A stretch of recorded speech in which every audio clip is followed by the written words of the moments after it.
When you work in tech at Cox, you get to do meaningful work every day. You get to be the biker who codes as fast as he rides, crafting advanced tech solutions that transform car buying. Or a guitarist who develops harmonious apps and websites, connecting people and businesses, all in real time. A savvy soccer mom running solution sets as passionately as she runs gameplays. Be the super secret keeper, designing cybersecurity systems to protect private data and websites. A planet protector, expanding EV battery life and inventing more ways to build a better future for all. When you work in tech at Cox, you get to do career-defining work that solves the greatest problems of our time. Join us and connect to work that improves lives, including yours. Learn more about our family of businesses at cox.career/tech.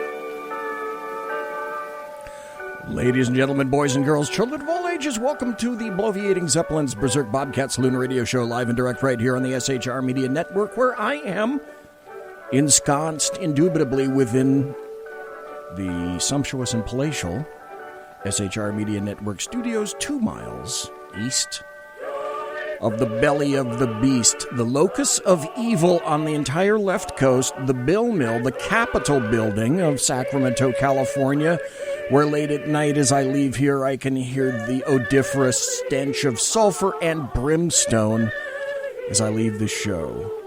And it is, trust me, the entire locus of evil. You got a belly up to the bar, we've kept your seat, and it's great to see you back. Angel's going to be your bartendress tonight. She pours with the best of them, and the lava lamp is in fact lighted too. My left, your right. It would be nice if I would turn on the screen so that people could see. There we go. I'm here, and there's the lava lamp. And what that means is you can listen and chat at shrmedia.com. And you can watch on the SHR Media Facebook page. Go there quick like a bunny.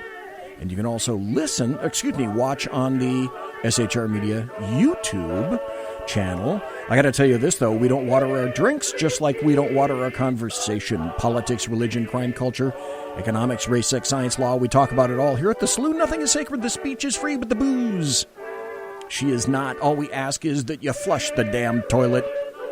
Jiggle the handle. Don't forget to tip your waitress. Tonight, it is December 11th, the year of our Lord 2018. An astounding day, an astounding time, and it's just less than 2 weeks for Christmas. And all I can say is I hope you have all your Christmas presents picked out. I hope you have all your Christmas cards taken care of and sent out, because if they're not sent out by now, you're going to have a real big problem trying to get there on time. Hey, in the chat room, welcome to Mary Brockman, Michael John, Pasqua, Traveling Cynic, and 2 viewers who are unmasked because we don't are masked because we don't unmask them here. So, folks, tonight, I have something very special and very unusual. Unusual insofar as the topic doesn't deal directly with politics per se, but it's a topic near and dear to my heart. So, ladies and gentlemen, boys and girls, children of all ages, we're going to go off script again in order to bring you someone, well, completely different. No politics, like I say in the first hour, just plain old American strength, knowledge, and skill. Tonight in the Saloon, I'd like to welcome a man doing an incredibly important job that you never really think about except when you don't get your cars and you don't get your gifts or your oil or your plastics or your electronics or your cell phones or your furniture or your tablets or your roofing materials or your cement, your wood, your food. I think you see where I'm going with this. or maybe you don't. In which case, I'd like to introduce to the saloon Captain Ed ENOS, a professional harbor pilot, to the Bloviating Zeppelin's Berserk Bobcat Saloon radio show. And it's great to have you, sir, here, and welcome aboard. Aloha, Mark, and Merry Christmas, or as they say here in Hawaii, Mele Kalikimaka. Mele Kalikimaka? Well. Yes, Mele Kalikimaka, back to you. Very good. A long time ago in a galaxy far, far away, when I was in the 5th grade, I had to learn how to say that for a Christmas play. Before I get into your particulars, and they are naturally spectacular, I'd like to get to the reason that I asked you here tonight and why I think your presence here is important, and that's from this. A long time ago, again in a galaxy far, far away, I considered attending the California Maritime Academy, which is here in Vallejo. That's in the Bay Area, which is a little bit east of San Francisco. It's called the Bay Area. Yeah. In the early 1970s, and it's the sea, the ocean, and when I'd drive to visit my girlfriends in San Francisco, I'd always pass the exit to the academy, which is near the Carquinez Bridge. And I kept thinking, yes, sir. How cool would it be to journey all around the world on ships and see everything there is to see, you know, as kind of like the ideal cool job for a guy in his late teens and early 20s. And the other thing that nabbed my interest was, back then, at least, we used to have a real serious naval presence in the Bay Area to include, and I don't know if you're familiar with this, but I sure became so. There was a bar in Vallejo called the Horse and Cow, and it was a U.S. Navy submariners bar. Yeah, okay. And it was still there when I was there. And my friends and me would see it on the south side of Interstate 80, usually in the fog as we sped west on 80 towards San Francisco from Sacramento, and that's where I grew up. So we'd see this sign, Horse and Cow, and then wonder, why is there a big-ass submarine model on the roof of this bar? Yep. So we found out one time when we dared to go into this bar. Okay, so here's 3 college guys with long, late 60s, early 70s hair in a crew-cut Navy submariners bar. You know, it was cool and all, but yeah, we ordered a beer, and we also felt kind of empirically necessary. We felt this kind of impulse to vacate at damn near light speed. Did they serve us because we were so ignorant? Did they serve us because we were so naive? I'll never know. But we drank up, paid up, and exited, and Chuck's 1970 dark green Ford Capri, I was stuffed kind of unceremoniously back in that. The bar's gone now. It was historical, sadly missed. I don't know if you ever read the book Blind Man's Bluff about the submariner. No, I have not. They make mention of that. And I consider it an honor to have actually walked into a submariner's bar. Well, things didn't work out for attending the Maritime Academy, you know, like tuition and a job and stuff like that. But huge ships have always been kind of near and dear to my heart, both military and commercial, which is where you come in now, Captain Ed ENOS. And I found you on Twitter, and I followed you. When you work in tech at Cox, you get to do meaningful work every day. You get to be the biker who codes as fast as he rides, crafting advanced tech solutions that transform car buying. Or a guitarist who develops harmonious apps and websites, connecting people to people and businesses, all in real time. A savvy soccer mom running solution sets as passionately as she runs gameplays. Be the super secret keeper, designing cybersecurity systems to protect private data and websites. A planet protector, expanding EV battery life and inventing more ways to build a better future for all. When you work in tech at Cox, you get to do career-defining work that solves the greatest problems of our time. Join us and connect to work that improves lives, including yours. Learn more about our family of businesses at cox.career/tech. Because I thought, that's the cool lifestyle that I was thinking about. And it's like what I could have been, what I could have seen if I'd done that kind of stuff. And that's why you immediately resonated with me. And, you know, of course, I didn't have the guts to do that. I got kicked into another life path. So that's kind of why I admire you. I also found maritimehawaii.com after I went to your Twitter site. And it has some information on there that I'd like to read to the viewers. It says you have 22 years working as a harbor pilot, 9 years sailing the deep sea as a ship's officer, 4 years at the Maritime Academy. We'll get back to that.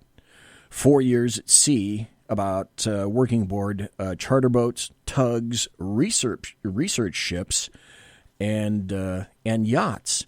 And I thought, man, that is a cool CV. Then I thought, okay, harbor pilot. Here's what I remember about harbor pilots. Back in, when was it, 1983, the Enterprise, CVN 65, entered San Francisco Bay in April of 1983, and it was grounded. And the captain was removed out of that because of that grounding. But I remember in that news article that they had a harbor pilot on the bridge of the carrier. And again, that made me ask, what the hell is a civilian doing on a Navy ship in San Francisco? But that's part and parcel of being a harbor pilot. So I have to ask you right off the bat, what is a harbor pilot and what do you do? Well, it's a great question, and it's amazing how many people don't know anything at all about us. And even those who know about us aren't really quite sure what it is we do. And even people in the industry who know who we are and what we do because of the way we work, they're not right there. And so even they're kind of like wondering, what does that job entail? Right. But the short answer is we're like valet parking. And okay. if you can imagine, let's just say I put you on a big oil tanker and I lift you up like an alien spaceship and I dropped you somewhere in the middle of, say, Piraeus, Greece. And I said, okay, Mark, I want you to take this ship inside there and go dock the ship, port side 2, over at dock number 41. And you look at me and you're like, where the heck is that? What?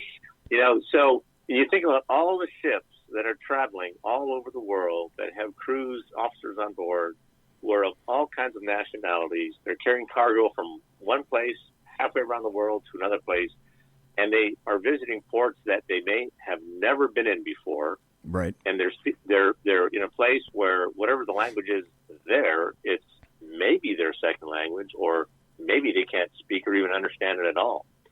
So what a harbor pilot does is, and this is true everywhere, we go out to meet the ship at a safe distance offshore, a couple of miles. We motor on out there in a specially designed boat. We go alongside the ship. Now, this is the bizarre part. We go alongside the ship when it's moving through the water several miles out at sea, and we jump off the pilot boat onto a little rope wooden ladder that's dangling down off the side of the ship, and we climb up. We go on board, we walk up to the bridge, we stand there, we talk to the captain for a few minutes. He tells us a little bit about his ship, and we tell him a little bit about where we're going. And then at the appropriate time, we say, okay, Cap, I got it. And then I take control, and I'm driving the ship into the harbor, and I'm using a little handheld VHF radio to talk to the tugboats to help, come alongside and put up lines and push and pull and take us to the berth wherever we're going, and we put it alongside the pier, and then working with the captain, we tie the ship up, and when I'm all done, I walk off and I go home. And when the ship is ready to sail again, it's just reverse. We go back on board, we let all the mooring lines go, the tugs pull us off the dock, we take it back out at sea, and we go past the very last sea buoy, we call it. The pilot boat comes back alongside, we say goodbye. We make sure they're headed out in the safe direction, safe, deep water, and then we climb off the ship back onto our pilot boat, and we go back to the pilot office or off to the next ship. So we're there primarily for safety, to make sure that the port doesn't suffer any damages or ship hitting the pier and going aground. Right. We're there to make sure the ship itself and the crew and or passengers that are on board are safe.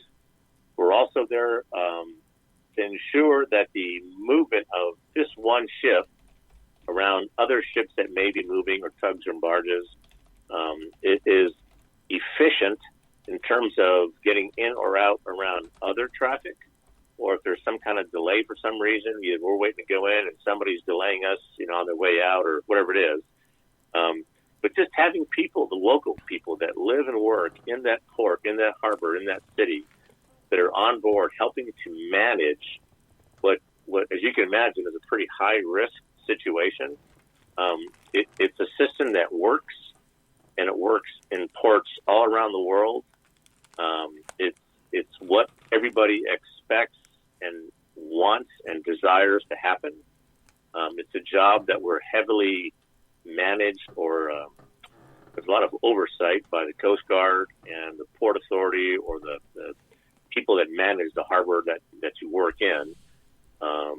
And we're part of the greater team of that harbor. Like you said, San Francisco Bay, there's the Coast Guard and the state regulators and the tug companies and the tour companies and the other shipping companies and agents, everybody that's using that port has to sort of all get along and cooperate and collaborate to make the port run efficiently and, most of all, safely. That's why we're there. So basically it's like trying to jump from a bobbing boat onto some hanging ladder or a rope. I've seen harbor pilots get on ropes that were dropped. Very rarely do I ever see that you have a nice welded set of stairs to grab onto and walk comfortably up to the deck. So just getting on the damn boat is kind of a problem in the first place. And then whatever it is that you jump on, you have to be as familiar as possible with the nature of the handling characteristics of something from, I don't know, what's the minimum tonnage that you need a harbor pilot for? Well, the rule that's a good question, but the rule is it's different everywhere. When you work in tech at Cox, you get to do meaningful work every day. You get to be the biker who codes as fast as he rides, crafting advanced tech solutions that transform car buying. Or a guitarist who develops harmonious apps and websites, connecting people to people and businesses, all in real time. A savvy soccer mom running solution sets as passionately as she runs gameplays. Be the super secret keeper, designing cybersecurity systems to protect private data and websites. A planet protector, expanding EV battery life and inventing more ways to build a better future for all. When you work in tech at Cox, you get to do career-defining work that solves the greatest problems of our time. Join us and connect to work that improves lives, including yours. Learn more about our family of businesses at cox.career/tech. Where every harbor has a little different, set of rules that each state and each port authority manages, and then the Coast Guard, like I said earlier, has their own set of rules. But the general answer is, in my port, probably the smallest boats we go aboard are 300 gross ton yachts, and that never used to. Well, a yacht, and you've seen yachts, these big luxury motor yachts. They're upwards of beyond 300, 500 ton. I mean, I don't know if you've ever seen a picture of that big, huge yacht called A. It's owned by this big Russian billionaire. I mean, that thing's bigger than some of the ships that we do. And so that's kind of where we're at right now. With some of these, quote, small yachts getting to be so big that we've had to, like other places, modify the rules. But typically the smallest type vessel we do in Hawaii are these 200-foot-long Japanese, they're fishing type vessels, but they're mostly training ships that visit our islands twice a year. There's about, probably 12 or 15 of them that routinely return. But then we move big cruise ships, container ships, tankers that are upwards of, 800 or 900 feet. The biggest ship that we do is the Queen Victoria. I think that's 1,100 feet. So we do, and everything in between. So we're all over the board in terms of what we handle here. Old steam ships, modern new diesel ships, like I said, container ships, tankers, box ships, cargo ships, heavy lift ships, passenger ships, research ships, tugs and barges. We're kind of doing a lot of everybody. But you have to have a sufficient volume of ship handling skills to be able to handle something and second guess or anticipate the handling skills of something from 300 tons up to 100,000 tons, because there's a massive ship handling difference between the two. That's why, you have to jump on board the ship, because it's not going to stop for you. You try to stop a ship and, it's going to take a mile or two for a ship to stop if they're going to be that nice, which they aren't, and you wouldn't expect. The other thing is you're in Hawaii, which is really cool because you get to wear such cool shirts. But after that, I never really thought of Hawaii as having some major ports, but of course Hawaii has to have some major ports because Hawaii's out in the middle of nowhere, and so you have to get everything imported. And so how many ports will you serve as a harbor pilot in the Hawaiian Islands, or are you licensed just for a specific number of ports? Yeah, it's a great question too. Most people here don't even understand this. Most of the work that we do is at Honolulu Harbor. Obviously, it's like this hub and spoke thing where most all the cargo comes in to Honolulu, and then it gets transshipped on barges that go to the neighbor islands, to Maui, Kauai, and the Big Island primarily. I mean, they go to all the islands, but on the other primary islands, we're also licensed by the Coast Guard in the state and required to go work at a total of 7 different ports. Actually, it's really 6 now. Okay. And the other ports, typically every month, there's visiting cruise ships. We have a regular liquid propane tanker that visits the islands. We have a car ship that comes through the islands every other week. We have special project cargo that comes in on these big heavy lift ships that, they could be, a half dozen of those say in a given year. But there's a wide variety of ships, although primarily most of them are these large luxury cruise ships, Princess and Holland America, Carnival, everybody else, that visits the island. And so we spend every week or every 2 weeks, I should say, there's a pilot that is on duty that is assigned to go do as many of the jobs at the neighbor islands that he can manage logistically if going between the islands. And if he can't manage all those jobs, then we'll send another guy out. But yeah, we're busy. We're one of the unique groups in the country that does a lot of literally traveling by either ship or plane to another port to go do the piloting job there. We might fly, say, from Honolulu over to the island of Hilo or Big Island and do a cruise ship arriving in Hilo the next day, and then ride it back to Honolulu, and then ride it over to Kauai the next day. And then after we take the ship out that night, we'll fly back to Honolulu. There's a lot of jobs like that. It's something a little different every day. The schedule's never quite the same, and there's a lot of variety and a lot of different ships and weather, and it's just so nothing. And as many times as I'll do the same ship over and over again over the years, it's never the same, and that's part of the job that I really like and enjoy. Yeah, that has to be part of the thrill because it's not the exact same thing Nope. every day. That's what I enjoyed about being a cop. Everything changed. Some things were going to be the same, but everything changed every day, every day, every day. So if you're licensed for one port in Hawaii, you're licensed for all 6. That's just how it works. Correct. The state, another kind of unique thing about Hawaii, the way the pilotage laws are set here in Hawaii, you're required to work everywhere in Hawaii. So part of the process to apply to become a pilot here, just to throw in for your application for the test to take, it's a competitive job.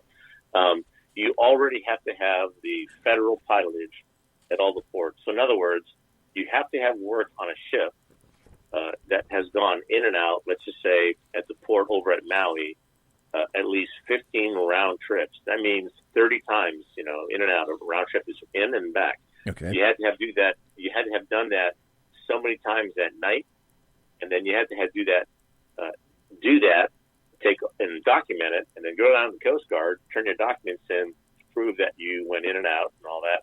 And then you got to take a test. And if you successfully pass that test, your Coast Guard license that says, you're a third mate or a second officer or a captain or whatever, you get an endorsement typed in on your license for that harbor. So you're going to do that at all 6 ports that we're working at. And again, that took me, and I was working hard. I was actually working on a ship at that time that was carrying sugar from Hawaii to the U.S. West Coast or the Gulf Coast. And so I was actually going in and out of some of these ports on a ship that I worked on a lot. It still took me over 8 years to get all those trips in time to sit for the test. So it's when you talk to somebody who is a quote harbor pilot, chances are that guy or girl has spent a lot of time and a lot of their personal expense. When you work in tech at Cox, you get to do meaningful work every day. You get to be the biker who codes as fast as he rides, crafting advanced tech solutions that transform car buying. Or a guitarist who develops harmonious apps and websites, connecting people to people and businesses, all in real time. A savvy soccer mom running solution sets as passionately as she runs gameplays. Be the super secret keeper, designing cybersecurity systems to protect private data and websites. A planet protector, expanding EV battery life and inventing more ways to build a better future for all. When you work in tech at Cox, you get to do career-defining work that solves the greatest problems of our time. Join us and connect to work that improves lives, including yours. Learn more about our family of businesses at cox.career/tech. To run around whenever they have the time to do it, to go get these observation rides, we call them, either working on a ship or working on a tug and barge or just riding with the state pilots that are there on their own time, on their own dime, and just getting all these trips in and then documenting it. And so, I mean, it's a commitment. I mean, it's a lifestyle, not just a job, and it's a career choice. And everybody who kind of watches us, looks at us that are in the industry, thinks, oh, cool, man, I want to be a harbor pilot. That's a great job. And you know what, it is. But to get there is pretty demanding because you have to go out when your friends or your girlfriend or your wife or your husband or whatever, when they're wanting you to stay home to do this event or party or family gathering, whatever, and you're like, but I got to go. I got to go watch this trip or whatever. It's hard to do. And a lot of people start doing it, and fewer continue doing it, and even fewer do it continuously all the way through. Yeah, and it's a challenging professional career. It really is. They bail. Just to get there. In chat, Mary Brockman asks, okay, what is your favorite ship to pilot? Oh, man. You know what? That's a great question. or maybe we can even break it down this way. Do you prefer piloting big ships or smaller ships? I might be kind of a weirdo, but I'll venture to guess that a lot of my peers feel the same way. The answer is, I think the more challenging the job is professionally, you kind of walk away from that job feeling like, wow, man, that was cool. I'm glad that went well. Or maybe it didn't. I mean, everything's fine, but you really felt like, I could have done a better job. But the most challenging jobs, I think, are the ones you remember the most. The favorite jobs that I do a lot of jobs kind of over and over and over again. And to be honest, the answer to her question really is, it's not so much the ship. I mean, the ship by what it is and what they carry and all that. It's really about the crew, the captain and the crew that you get to work with. Oh, okay. And, okay, that makes sense. Yeah, or the line. Think about it. Yeah, the line. Oh, that's another thing. I'm sure different lines have different reputations, and you probably, while you're grappling up the side of a ship, you're probably thinking to yourself, this is going to be like a World War II milk run. This will be fine. Things are going to go well because this line has Mark, we never say that. Oh, okay, because I'm thinking, okay, maybe this line has a great reputation, and I know these dudes up on the bridge, and these are squared away cats. Or you're right. There's probably exactly the second that you hear that I've got the USS Squalor and I have to clamber up the side of that bastard, and I know that when I'm going to get in the bridge, number one, they're not going to talk to me, or they're just ignorant sons of bitches. I'm sure that you're thinking about stuff like that, too. Either I'm going to dig this because I've done it before and I know these people, or it's like serious trepidation. Like, oh, well, my God, Mark, not these guys again. Yeah, you're absolutely correct. And to be honest, like I said earlier, it's really less about the ship. I mean, it's kind of funny. There are ships out there that have reputations for being hard to handle. It doesn't matter who's on board. That you just know that ship's going to be tough to drive. Okay, that's fine. But if the captain and crew on there are pretty spot on guys, it's a little less of a challenge. And you're right. It's more about you walk on board a ship. We have a lot of ships that we see back and forth routinely. They're American ships that come here all the time, and even some foreign ships. And one of the first things I wonder about is, I wonder who the captain's on here this time, or I wonder which captain is on here this time. And a lot of times, once we climb on board, we're walking up the bridge. It takes a few minutes, and we ask the person that's escorting us up, to find the bridge, who the captain is. Oh, it's Captain so-and-so. Oh, it is? Oh, great, cool. Then that moment, I know right away, he's a great guy. He's an easy guy to work with. This is going to be an easy job in the sense of the job that I have to do. And then he'll say, oh, it's Captain this or that. And I'll go, okay. Yeah. and then I'll tell you that all I'll say is that job it's going to go fine, but I'll just have to work that a little bit better. And it really has to do, as you can imagine, it just kind of sets the tone on the bridge for the people that you have to work with. I already don't know who these guys are. There's, for example, on a big cruise ship, there might be 5 or 7 people up there. On a typical cargo ship, there might be just 2 or 3 guys. But if whoever the captain is, he kind of sets the tone for the bridge and how things evolve. And the truth is, years ago, when I first started doing this, 24 years ago, actually, there were a lot of times on a lot of jobs where the job was a big pain in the butt. Not because the ship was bad, not because the weather was bad, but because the mindset of that captain, or maybe another officer on the bridge, or maybe those 2 guys, sure, not even me, personnel, maybe those 2 guys had a thing going on. Then it just was a really tough job to do, because remember, you're standing there and you're giving orders, directions, commands. You're asking them to do this. Please tell the guys to go do that. And if all that is kind of collapsing around you, it's got nothing to do with the ship or my job, but it's a communication thing. And if these guys can't communicate with each other, which when you think about it, sometimes I get on a ship and there's a Greek captain and the other officers are South Korean, and the crew guys that are standing at the wheel or running around deck, maybe they're Filipinos or Indonesians. I mean, you have this multicultural, diverse group of people that don't even speak each other's language, and they're all trying to get along.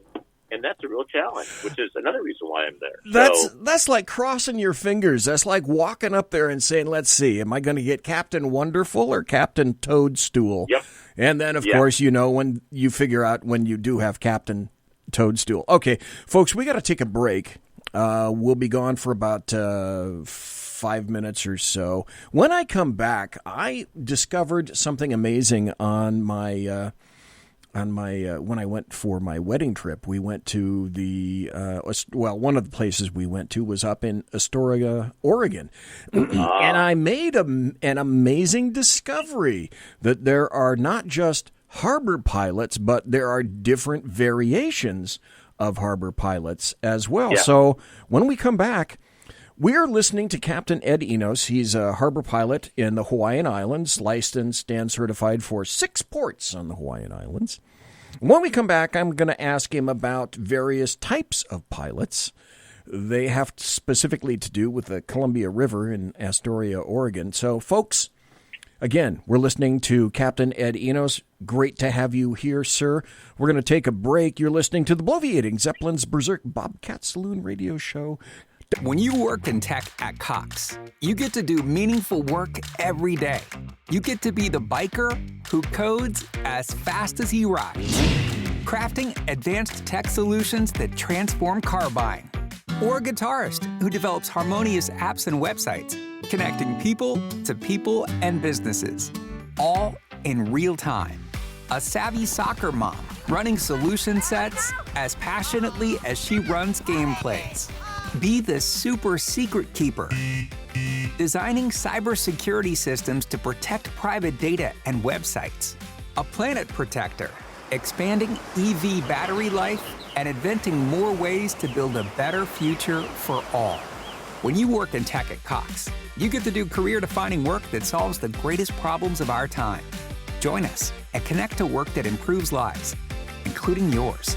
Learn more about our family of businesses at cox.career/tech. Don't go away, and we'll be right back. Conservative media done right.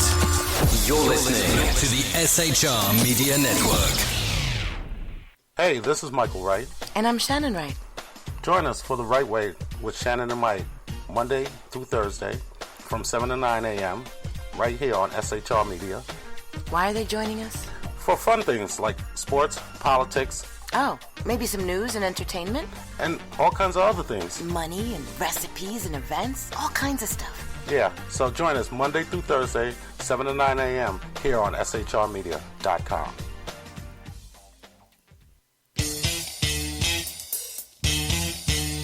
From a public locker inside a dilapidated Long Island rail station comes a show designed to piss off liberals using truth, facts, and ridicule. The Lid Radio Show, featuring the conservative voice from the People's Republic of New York, the Lid himself, Jeff Dunitz. Tune in every Wednesday at 2 p.m. Eastern, 11 a.m. Pacific on the SHR Media Network. Go to shrmedia.com. At Lid Radio, we fight for the truth, justice, and a good kosher T-bone.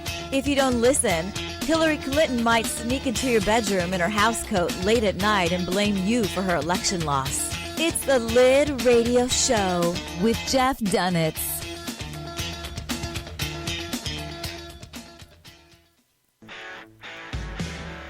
Hey girls, Carry Girl Gear is here.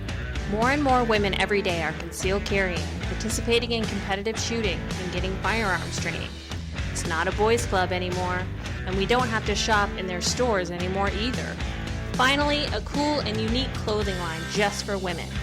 Dope tees and hats for the patriotic concealed carry and 2A girl. So what are you waiting for? Go check out carrygirlgear.com today. It's your business diva here, Melanie Collette. I am inviting you to a front row seat as I discuss some of the most intriguing details of wealth and finance with today's movers and shakers in the world of business. Listen in and discover financial truths on a global, domestic, and household scale. Uncover topics that will impact your wallet today and in the future. Money Talk with Melanie airs Monday through Friday, 5 p.m. East, 2 p.m. West, right here on SHR Media and High Plains Pundit Talk Radio. You can't afford to miss it.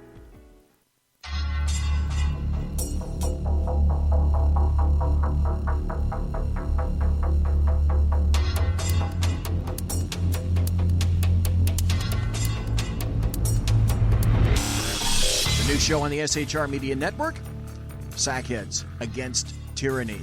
On shrmedia.com. Go there quick like a bunny, 11 p.m. Eastern, 8 p.m. Pacific every Wednesday. Live and direct on the SHR Media Network. shrmedia.com. Be there.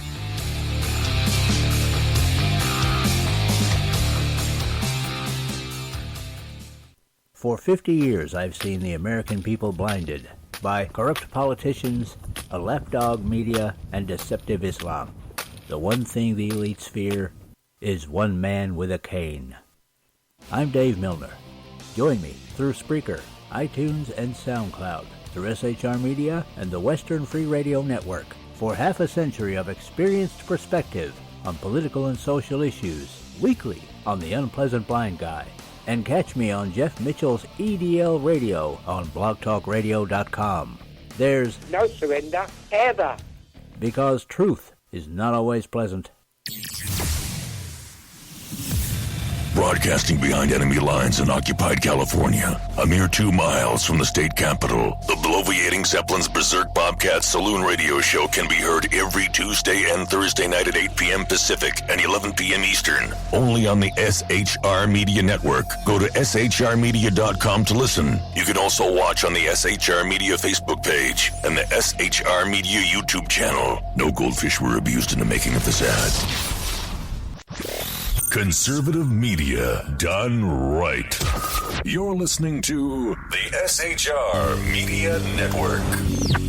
Ladies and gentlemen, boys and girls, children of all ages, you are listening to the bloviating Zeppelin's Berserk Bobcat Saloon radio show, live and direct right here in the sumptuous and palatial SHR Media Studios, IRBZ. It's the second half hour.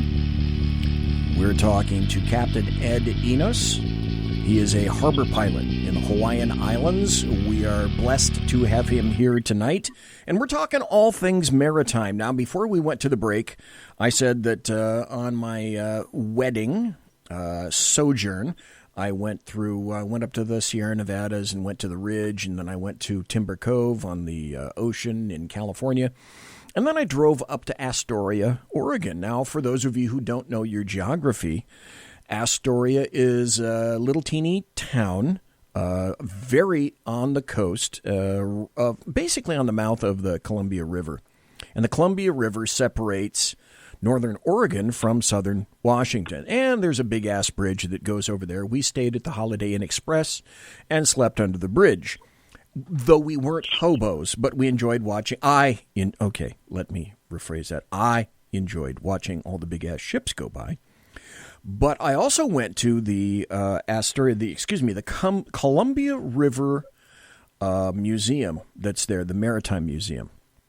And in going there, I discovered all about bar pilots and harbor pilots and river pilots. And I thought, wow, okay, well, what's the big deal? Okay, a river pilot, okay, I can see that because rivers are going to change. Like the Mississippi, the sandbars, those are going to change. And a harbor pilot, okay, because you need to be familiar with whatever harbor you're going to be entering. And then I thought, a bar pilot, Columbia River bar pilot. What the hell is a bar pilot? Oh, they're the lucky dudes that get to be in charge of the alcohol. Okay, now I get it. Well, no, the Columbia River bar, the Columbia River is so huge, and the sand bar at the Columbia River changes so much. Hey, welcome, Dave, to chat. And 2 additional viewers. It changes so frequently that you need another pilot for something like that. So let me ask you this, Captain Ed ENOS, who is a Hawaiian Islands bar pilot. Do you find that the various harbors in which you're certified and licensed, do they sometimes change too, their geography, their nature, tides, etc.? Do you find them to be a little changing and demanding day to day or maybe week to week? Yeah, that's a great question too. And that's, as you would imagine, that's true everywhere. In Hawaii, in the 6 ports that we work at, the geography doesn't change that much. However, what makes the job challenging are the seasonal changes. And everybody knows, for example, here's a great example. Everybody knows Hawaii has great world-class surfing.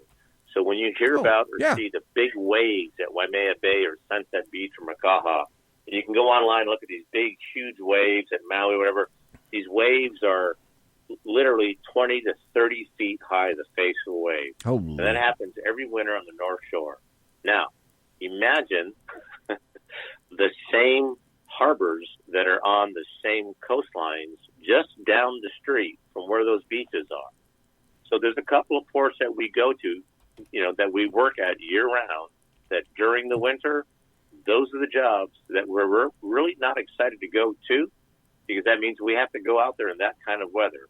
Now, obviously, those big waves aren't pounding, 30-foot waves aren't pounding the harbor, right. But the swells out there that are impacting the ship and our pilot boat ride out to the ship and coming back in, the ship is rolling from side to side, and and heaving up and down. And so all of a sudden, that jump from the pilot boat onto the ladder, it's quite literally the leap for life, because if you miss it, that might be your last job.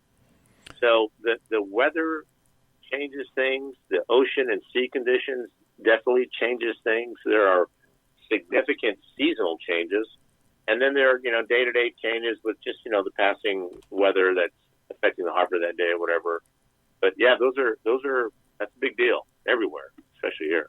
Yeah, nothing like being crushed in between a 100,000. Oops, it's just a little oopsie. Hey, I don't have to worry about anything. It's not like I fell off in the Bering Sea, okay? I'm in the Hawaiian Islands. It's going to be nice and warm. And oops, I just got crushed between a 100,000-ton ship and the boat that I'm launching myself out into space over.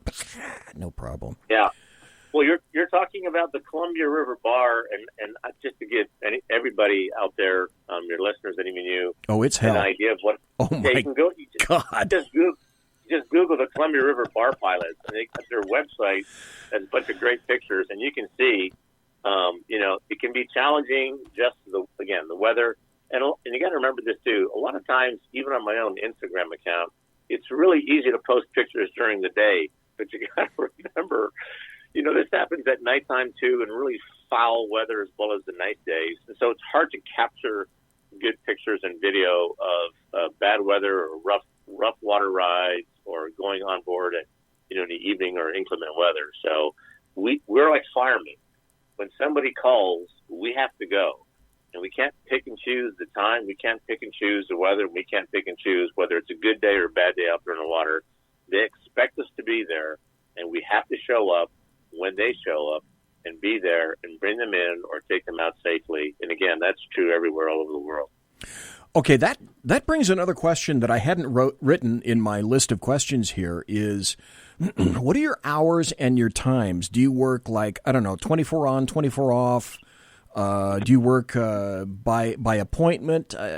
How do you work in that lifestyle? Well, it's a little different everywhere, but in general, most pilot groups, especially here in America, typically work, say, for a week on and a week off. In our case, we work for 2 weeks on, 2 weeks off. There are 8 pilots in my group, and so 4 guys are working on duty all the time, and 4 guys are off duty. The 4 guys that are on duty are on call 24 hours a day. They must be available to go work 24 hours a day. Obviously, they have to get rest. So the system that we have set up, which again is very typical, is if there's 4 guys on duty, I do every 4th job. If one of the pilots has to leave and he goes to another island, he flies to another island, then there's only 3 guys left in Honolulu, then I will do every 3rd job.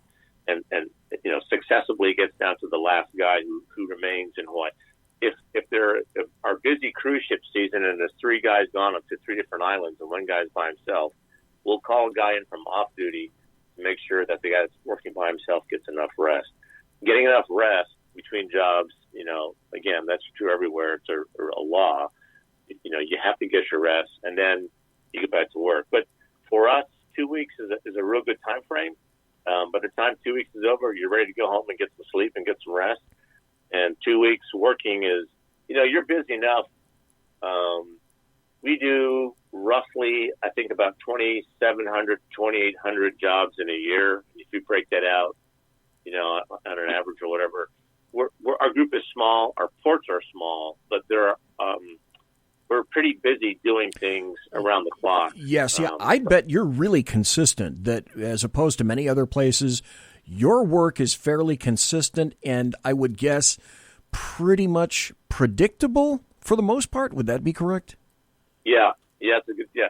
We, and it's hard to understand this, but most ship owners schedule their ships out, days, if not weeks in advance. Mm-hmm. So I know next week on Thursday, I'm probably going to be busy in the mornings or in the evenings. Within 48 hours, our schedule really starts getting dialed in. Within 24 hours, I can tell you exactly where I'm going to be working. Although there are a lot of times where in the middle of the night, I get a phone call saying, "Oh, that job you had at 4 a.m.? Yeah, they canceled that. It's going to go at 9 o'clock in the morning now." So you go back to bed, and you can wake up later now. So there's a lot of changing, but we pretty much know when we're going to work and when we're going to get rest. So it's a good balance. Dave Milner in chat says, hey, ask Captain Ed if they use sonar to scan the bars these days. Are there any bars that you would typically encounter in the Hawaiian Islands? And to your knowledge, if there are bars, how do they check those to make sure that they're changing, the nature of their change, et cetera, that kind of thing? Yeah, that's a great question. And the answer is, for me, no. The only time we're concerned about a sudden change in things is either after a significant, horrible storm where maybe some sandbars might be moving around. But to be honest, that's pretty rare. One thing that we do purposely do is if there is a large tsunami or earthquake, which we've had, a couple years, where we know the bottom can change, we'll send the pilot boat out and we'll go on the boat ourselves and we'll look firsthand because we know how deep things are supposed to be or put it this way, the old Mark Twain quote, I know where it's deep and where it's shallow, so we'll check that. But going back to the Columbia River Bar, that's a good example of that does move around. Those guys do have to check that out. Yep. And as far as using sonar, the truth is, I guess you could still call it that, but most research ships that do this kind of what they call bathymetric surveying, they have this new 3D imaging. And they can run one boat, say, across, a bar, and it'll have this cone-shaped swath. And they can see a three-dimensional image of the bottom and all the contours and all that, like right now, in real time. And those guys that have piloted ground like that, I think they have that done pretty regularly or seasonally, depending on the conditions there. But not here in Hawaii. There's another person in chat, Traveling Cynic, who says that my cousin does this in the New York Harbor area. He's got 2 weeks on and 2 weeks off. On his 2 weeks off, he works at an oyster bar in Virginia Beach. And I guess he's a real bar pilot, huh? Yeah, exactly. And he says, New York Harbor is nasty. Yeah. Lots of traffic, lots of fog, lots of weather, lots of ship traffic. Then you got the ferries and the private. The truth is, you were alluding to this earlier. There's a lot of different kind of pilotage all over the country, all over the world for that matter. And you mentioned the Columbia River. The bar pilots are one group. They go out into the ocean and they bring these ships over the bar, which is extremely rough, even on a nice day. And they get it to a point where they're in the flat water of the river area off Astoria. Those guys get off. And then a river pilot gets on. Right, exactly. And they continue taking that ship all the way up to Portland, or whatever, 60 miles upriver. Mm-hmm. And again, that's a completely different kind of pilotage. But they've learned years ago that one guy doing one thing really doesn't want to go do all the other. If you can imagine, coming down the river, dead flat calm, but navigating the fog and all that, the bends and winding river and all that. Then you get to the bar, and now you're just like hanging on for dear life. The guy's got to be dialed in mentally on what the hell he's doing. And those are two completely different kinds of pilotage that you can't really expect them to be doing at once. So one group does one thing, and the other group does the other thing, and everybody's pretty happy with that arrangement. Guys up in Alaska, for example, another really different kind of job. They'll put two pilots on board one ship, and they ride these cruise ships from one port to the other. While everybody is ashore during the day, these guys sleep, and then they're up all night long. When they leave the dock at 6 or 8 o'clock at night, and they arrive the next morning at 7 or 6 in the morning, these two guys have taken turns being up all night long, constantly driving the ship through all the little nooks and crannies of southeast and southwest Alaska. And the ship's officers are right there. Everybody's working as together, but it's the pilots that take turns 4 hours on, 4 hours off. They're driving. So they're docking a ship maybe once, in a day, or undocking in an evening. And then our group in Hawaii, we're kind of more like what some people call docking pilots, which is where we get on board the ship, and within just a few minutes of getting up to the bridge to talk to the captain, I'm already on the radio talking to tugboats. My runs are short, an hour or two at the most, but a lot of that is, talking to tugboats, push me full, pull me, back half or whatever, we're maneuvering the ship around in very narrow basins and down narrow channels, working against the wind and all that. You know, it's real hands-on ship handling and maneuvering. We don't do long passages for several hours like in San Francisco or up in, you know, Charleston upriver or whatever, or Puget Sound even. You know, it's every place is really different. It's really unique. I wouldn't dream of doing my job in Puget Sound or up in Alaska or San Francisco. And likewise, those guys would never come to Hawaii and go, yeah, I can do that job too. It's different everywhere. We might know how to handle a ship, but handling that ship in your harbor, you know, that's your gig, man, not mine. And I don't pretend I could do it there either. So it's a really unique job everywhere. Well, and it's very specific. It's geologically different. The geography changes, the nature of the geography. I mean, it takes hey, Whiskey Dale, welcome to chat, and 3 viewers now, 3 more.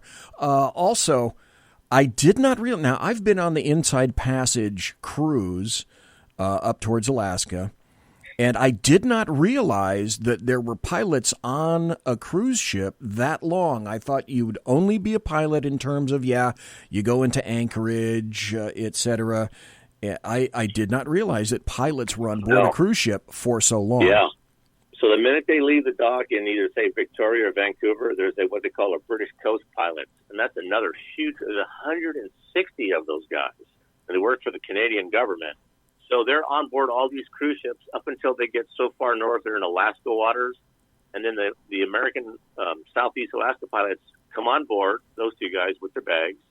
They talk to the British Columbia pilots, and they transfer who's taking, control now. And then the British Columbia guys get off, and then they go home or onto another ship. And so now the SEPA pilots, the Southeast Alaska guys, they continue on the trip all the way as far north as wherever that ship goes. Every time there's a cruise ship, at least here on the West Coast, through Alaskan waters and Canadian waters, there generally is a Canadian or American pilot on board, as long as they're within the waters that are pretty near the coastline or inside all those islands of the Inside Pass. That's been the way to do it since way, way back. So there's a captain on a massive old cruise ship, but the captain is not necessarily captaining. The captain is deferring his captaincy to the various pilots that are on board the cruise ship, if you're talking, like you say, Canada on up into Alaska. Now, that's very interesting. I had no idea about that either. We got about 7 more minutes before the end of the top of the hour. I want to ask you about the Maritime Academy. I remember looking at, maritimehawaii.com.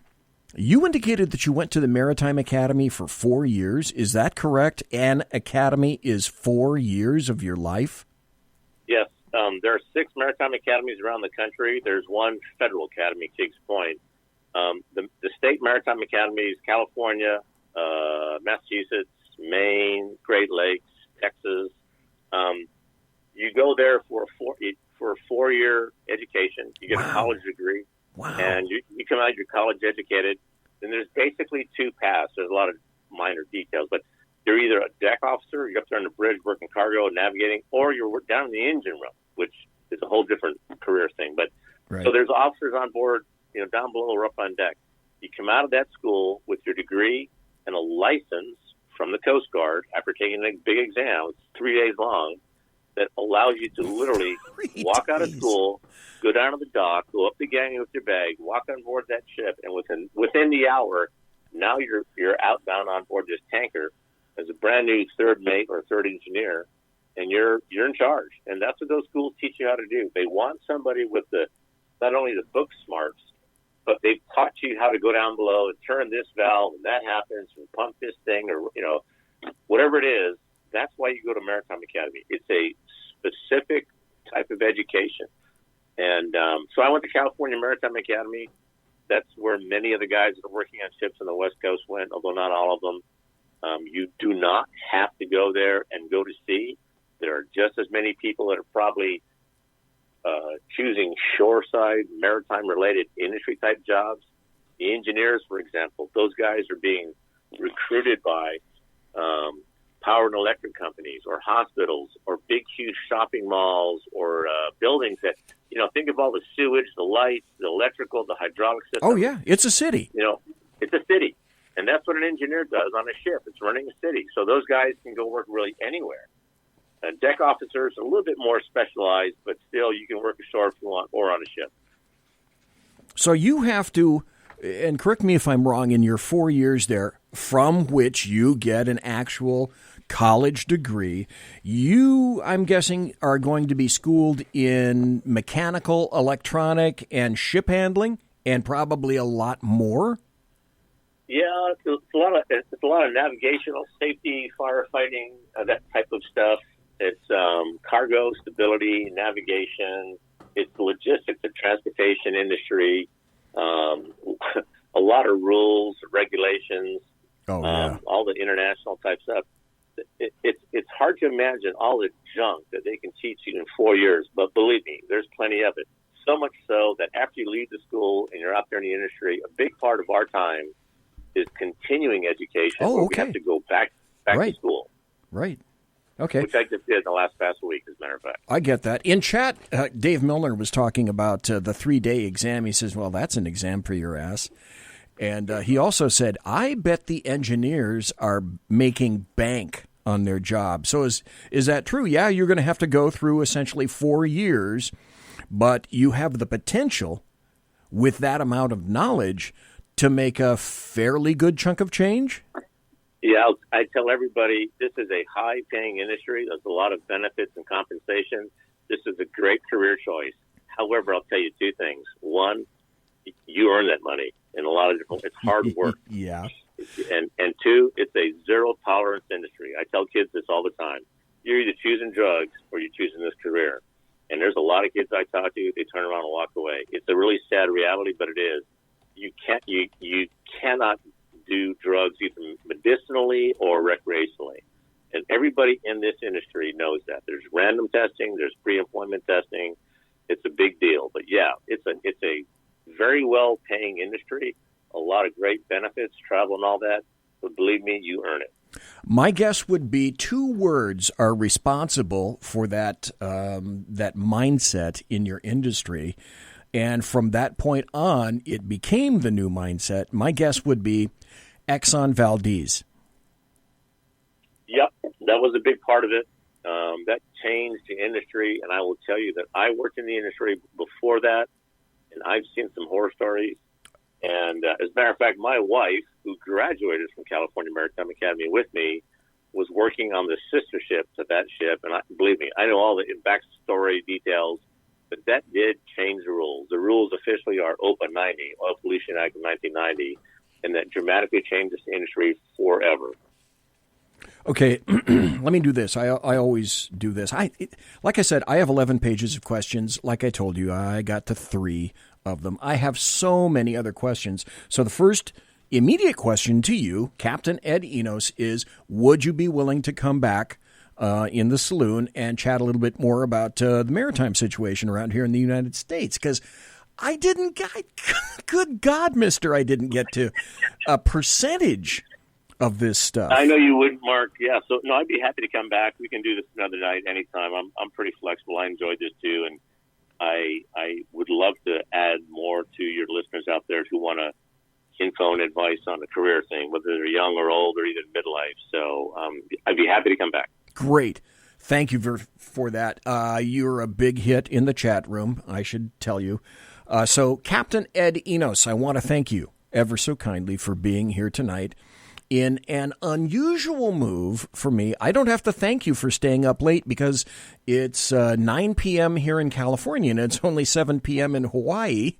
So that said, Captain Ed, I want to thank you for being here in the saloon tonight, for telling us sea stories, giving us some insight in the U.S. maritime industry. And, I almost forgot. This is important. Can you give us places where you can be found and or like maybe places where people can take a peek at what's happening in your life on social media? Absolutely. The best place is Instagram. Just Hi Captain Ed, HICAPTED. Hi Captain Ed, real simple. I post pics and videos of my life working on ships there, every day, if not several times a day. I'm on Facebook, but most of the stuff on Facebook comes from Instagram. I'm also on Twitter, but there's a whole lot more political stuff there. But I guess your listeners are totally into it, so they'll love my Twitter feed too. Yeah, Hi, cool. Captain Ed, same thing. Cool, great. All right, it has been a pleasure and an honor having you on the show tonight. I'm glad that you said that you would come back. Folks, you've been listening to Captain Ed ENOS. He is a Hawaii harbor pilot. And thank you kindly, sir. God bless and be safe, sir. Aloha, Mark. Thank you. Thank you. And Mele Kalikimaka. Yes, sir. Conservative media done right. You're listening to the SHR Media Network. Hey, this is Michael Wright. And I'm Shannon Wright. Join us for The Right Way with Shannon and Mike, Monday through Thursday from 7 to 9 a.m. right here on SHR Media. Why are they joining us? For fun things like sports, politics. Oh, maybe some news and entertainment? And all kinds of other things. Money and recipes and events, all kinds of stuff. Yeah, so join us Monday through Thursday, 7 to 9 a.m. here on SHRmedia.com.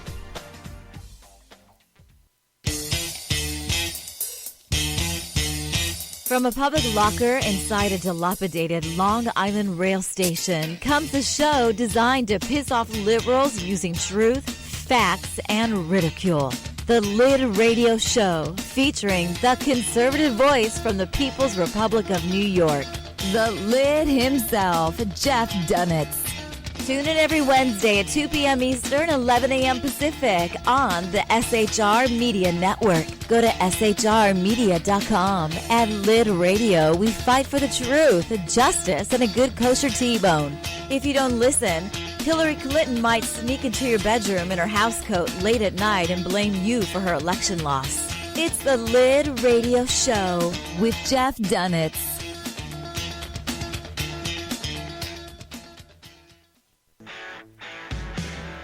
Hey girls, Carry Girl Gear is here. More and more women every day are concealed carrying, participating in competitive shooting, and getting firearms training. It's not a boys' club anymore, and we don't have to shop in their stores anymore either. Finally, a cool and unique clothing line just for women. Dope tees and hats for the patriotic concealed carry and 2A girl. So what are you waiting for? Go check out carrygirlgear.com today. It's your business diva here, Melanie Collette. I am inviting you to a front row seat as I discuss some of the most intriguing details of wealth and finance with today's movers and shakers in the world of business. Listen in and discover financial truths on a global, domestic, and household scale. Uncover topics that will impact your wallet today and in the future. Money Talk with Melanie airs Monday through Friday, 5 p.m. East, 2 p.m. West, right here on SHR Media and High Plains Pundit Talk Radio. You can't afford to miss it.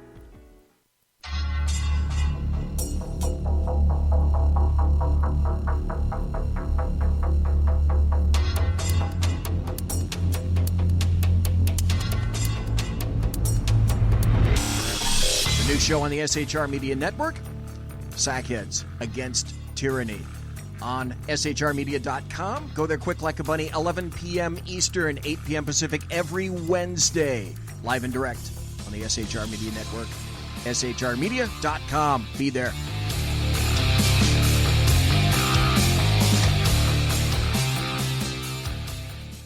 For 50 years, I've seen the American people blinded by corrupt politicians, a lapdog media, and deceptive Islam. The one thing the elites fear is one man with a cane. I'm Dave Milner.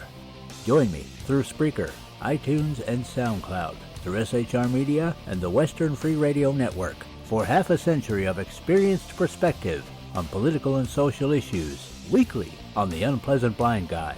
And catch me on Jeff Mitchell's EDL Radio on blogtalkradio.com. There's no surrender, ever. Because truth is not always pleasant. Broadcasting behind enemy lines in occupied California, a mere 2 miles from the state capital, the bloviating Zeppelin's Berserk Bobcat Saloon radio show can be heard every Tuesday and Thursday night at 8 p.m. Pacific and 11 p.m. Eastern, only on the SHR Media Network. Go to shrmedia.com to listen. You can also watch on the SHR Media Facebook page and the SHR Media YouTube channel. No goldfish were abused in the making of this ad. Conservative media done right. You're listening to the SHR Media Network. What a great guest. I had a great time with him, and I told him, and I'm sure he's saying this right now, is that I said, dude, Captain Ed, what's going to happen is you're going to get through. You'll hang up the phone. He said his wife was waiting for him with a glass of wine when he finished. So he only had an hour. And we both agreed, he's going to come back right after the holidays are over. And that makes a lot of sense because, you want to be available for Christmas and New Year's and all of that kind of stuff. You take a chance on guests, especially when you've never spoken to them before. But if you go to his Instagram page, or if you go to, I picked up most of his stuff from Twitter, some of it from Facebook, but mostly from Twitter. He's got a really good, pretty active Twitter feed as well. But I mean, I could tell he writes well, but sometimes people don't translate well from someone that, like professors, for example. How many times have you been to a college class or some kind of a school where you're going to sit down and the person that you're taking the class from has just a great CV. They're world-renowned. They're a wonderful SME or a subject matter expert. And then you sit down in front of them and they have the world's most terrible, thin, reedy voice, or they sound like Fran Drescher. And you think to yourself, if I have to listen to another hour of this, I'm going to knock my head through the sheetrock. So, when you have somebody that's as great as this, as competent as this, and can translate all that information on radio, man, you got a great guest, and Captain Ed ENOS was a great guest. There's no doubt. Okay, in the second hour, as we customarily do, we're going to do a little politics, as you may expect. Waiting for Kurt Schlichter to arrange for coming back because he's got his new book out, Wildfire, which I ordered, received, and I'm in the process of reading right now. That's his third fiction book in the series of Kelly Turnbull, where essentially in his land, in his world, the United States of America has split into essentially the United States and the rest of the country, and of course California involves the rest of the country. They all went blue. And so he writes about this dystopian future and how when leftists have it amongst themselves to be able to finally plot their own future, they're as competent as a houseplant or as Alexandria Ocasio-Cortez. So Kurt he's going to be coming back. I'd like to talk to him about his new book. And I also read articles from him. Here's his newest. It says, how much blood would leftists be willing to shed to disarm patriotic Americans? This is from townhall.com just 2 days ago. My question for Congress jerk Eric Swalwell is pretty simple. How many Americans would you murder to achieve your goal of disarming us? Well, that's a fair question. Swalwell is the MSNBC stalwart who recently wrote an op-ed advocating that the government confiscate the guns that make people like him wet themselves and imprison those of us who decline to surrender them. Millions of Americans own these basic tools of freedom, which the ignorant call assault weapons. And these loyal citizens keep and bear them to protect themselves, their families, their communities, and their Constitution. But Representative Swalwell would make these citizens felons, though these patriots are only a threat to criminals and aspiring tyrants. Of course, he wants to make these patriots felons because they are a threat to criminals and aspiring tyrants. After all, that's what leftist Democrats like him really are. Now, we know that some Americans would resist this kind of tyranny People all over the world are resisting the elite's commands. The Brits Brexited. The French are rioting because they don't want to sacrifice their livelihoods on behalf of the global elite's weird weather religion. And a decree that the Second Amendment is not a thing anymore would certainly provoke some serious pushback here. That's why it's fair to ask Representative Bloodlust how much blood he's prepared to shed to achieve his goal of disarming normal Americans. So, Representative Swalwell, some people are going to fight rather than cave in. So, what's the specific number of bodies that you're willing to pile up to win? Let's put aside the right or the wrong of resistance. It'll be a thing. It'll happen. You're from near San Francisco, so you don't know any real Americans. But even though I am from that hellhole too, I've met a few Americans in my travels. They're an ornery people who don't give in to the kind of bullying that you advocate. So you're going to have to kill some people to do what you want. And I just want to know how many you're prepared to off to achieve your goal. After all, it's not as if you Democrats don't already have a history of killing people for having guns you disapprove of. Remember Waco. The raid on David Koresh's compound was because his weird band of misfits allegedly had scary outlawed guns. That's why Democrat Janet Reno initially decided to send in the troops. The government got 4 of our ATF agents killed and slaughtered the resistors, including women and kids. Stop right there for a second. I happen to know about Waco, and everybody knows that I was a law enforcement officer for 41 years, and I'm still a sheepdog. And I knew people in ATF, and I worked for the FBI. I worked for the feds, for the U.S. Marshal, not the ATF, but I knew people there. And basically the people that were not directly involved in that said that the ATF fucked up by the numbers, because all they could have done. And when I first heard about this, my first thought is, look, why don't you wait until David Koresh comes out of his compound, gets in a car, drives away, goes down the road, turns left, heads towards town to get groceries, and oh yeah, you pull a vehicle stop on him and you nab him there. And the answer was they knew they could have done that, but they wanted to make a point. And so by attempting to make a point, they got 4 ATF agents killed. That pissed me off for so long, it wasn't even funny. Let's get back to Kurt. Was it worth it? Maybe these creepy cultists were violating the law, but it was making sure they didn't have guns that were scary, worth shooting or burning alive about 80 people, including 4 cops. Was it?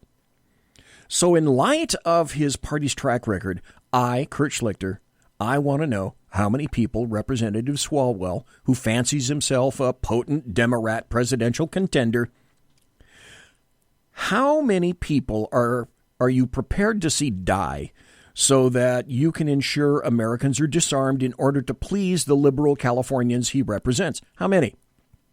Give me a number. 1, 100, 1,000, 100,000. More? How many corpses would Eric Swalwell and his blue state buddies accept because they don't think some law-abiding citizen in Oklahoma should be allowed to choose what kind of weapon he has because they think they should choose for him? And, of course, that choice would be none. On Twitter, which is a wonderful thing because it makes people truly reveal themselves, one gentleman pointed out the not-so-far-fetched notion that mass gun confiscation...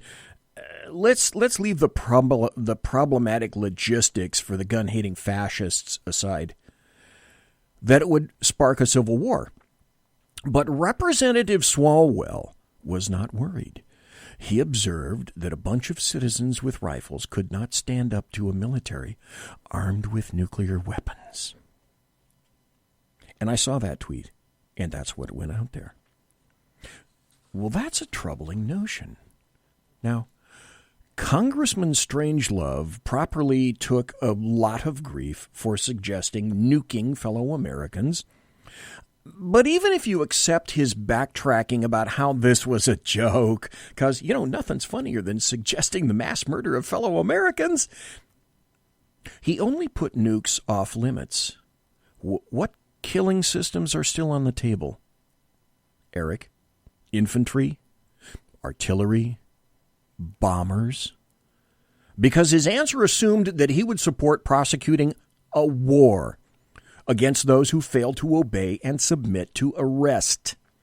So, Congressman, what means of destructions are still on the table to use against fellow Americans who refuse to allow you to strip them of their Second Amendment rights because you Bay Area liberals want to show those hicks in Jesus land who's boss? Dave Miller in chat says, hey, bioweapons? Is shooting them okay? Shelling them? Bombing them? Just not with nukes, okay? Having seen the fruits of oppression overseas, Colonel Kurt Schlichter writes, I find this troubling. Actually, that's putting it lightly. I find it horrifying. I've written about it in my novels about how our country could be ripped apart by leftist oppression. And then he also throws this in, of course. My just-released book, Wildfire, paints a mostly unpretty picture. But unfortunately, my predictions seem to keep coming true. Try as I might, nothing I write speculating about what they would do if given the chance seems to hold a candle to what people like Congressman Stalin tell us they're actually willing to do to crush us under their Gucci loafers. Understand that the leftists with Swalwell's mentality are not driven by notions of justice or reason, but by cold hatred for normal Americans. We've been disobedient. We've been defiant. We've refused to surrender our means of defending our own sovereignty to our elite overlords, and that is intolerable. After all, a man without a rifle is not a citizen. He's a serf. She is a serf, subject to the whims and will of his overlords, who you damn well know are never giving up the guns their minions keep and bear. Look at England. They gave up their guns. Now the police watch their Twitter feeds and arrest them if they say unapproved things. Listen to this. This is absolutely correct, what Kurt Schlichter writes next. That's not a bug to our liberal elite. That's a feature. That's the goal. Wait, this is crazy talk. If we disarm and only a government controlled by the liberal elite has guns, our overlords will be totally cool. They will respect our right to say and do what we want. They'll allow us to practice our religion as we please. You know, just like the liberals respect the rights of normal people where they are in control, like on college campuses or on social media or in the municipalities that hassle Christian cake shops. Get woke, Kurt Schlichter writes. They hate you. And your freedom to tell them to pound sand sticks in their collectivist craw. Ignore the leftist media and the Fredocon collaborators who demand you not believe your lying eyes or ears when they tell you what they intend to do to you if given the chance. So the question remains. Our liberal elite betters think we should be stripped of those scary bang sticks the Constitution protects, and we disagree. So, Representative Swalwell, how many Americans are you willing to kill to fulfill your vision of a disarmed, defenseless, servile population of docile subjects? 1? 100? 1,000? 100,000? More?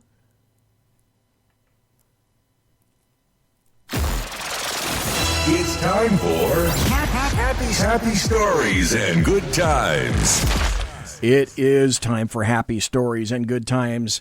Hey, remember the kerfuffle about Barack Obama and some terrible racists were saying that if you say he's from Kenya or if you disbelieve his birth certificate, you must be a racist.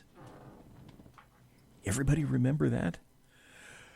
Well, BZ, guess what? I went digging through some archives, and that's another reason you gotta hate or love the internet. And that's another reason that a lot of people don't like the internet, because I found this series of clips. And it's like I have clips of Obama and Michelle admitting repeatedly that he was born in Kenya. Wait. Here's the bad. This is why it's a happy story, because what I'm about to play to you, if you remember, back in 2008, it was Hillary Rodham Clinton versus Barack Hussein Obama. Oh, that's right. It was Hillary Clinton who started that about Barack Obama, not Trump.